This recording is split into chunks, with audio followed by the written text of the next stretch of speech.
One Congressman, Bradley Byrne, I'm told, got in the face of Adam Schiff, the House Intelligence Committee chairman, and yelled at him about the process.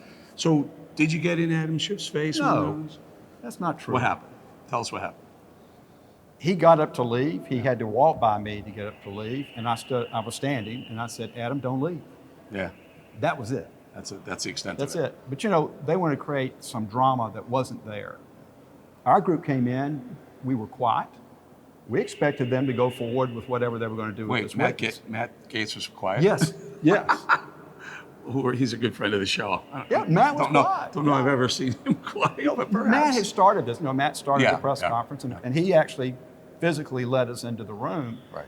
or to the ante room. But once we get to the ante room, it was group. Yeah. We were all there saying, we want in. Now, who were the witnesses?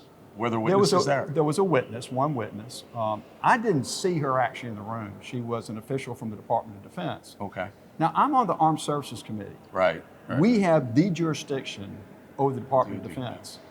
How could they tell me I can't be in that room? Was she a whistleblower, allegedly? You I don't know. don't think so. You don't know. I don't. Just be a subpoenaed witness, could be. Or non-subpoenaed witness, for that matter, right? What else? Debbie Wasserman Schultz, tell us what's going on with her.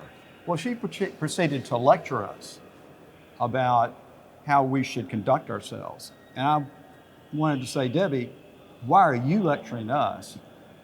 Didn't they oust you for being chair of the National Democratic Party because you didn't behave yourself right? And didn't I see you on the floor of the House a couple of years ago in the sit-in, breaking every rule, every norm in the House? It was a little much to be lectured by her. Yeah, a little hypocritical there. Do me a favor here. Sir, how's Trump doing? Look at the country. We haven't seen an economy like this in 50 years.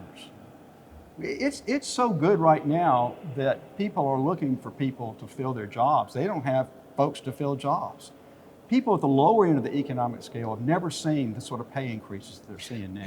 What I'm getting at, do you see this, are you okay with the pulling out of Syria by American troops? Well, I think the president made the right decision to take those very small number of troops that are on the border and get them out of harm's way.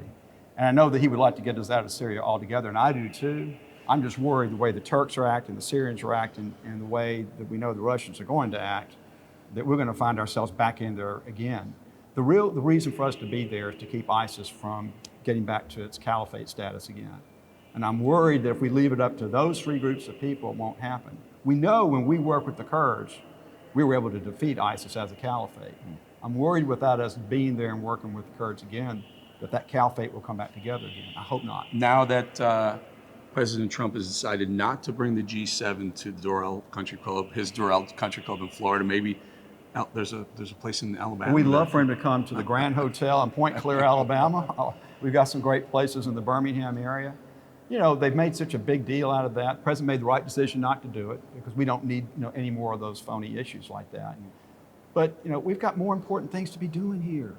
We're not talking about securing the border. We're not dealing with the cost of health care. We've got these national security issues all over the world. And what are we doing here? Talking about impeachment.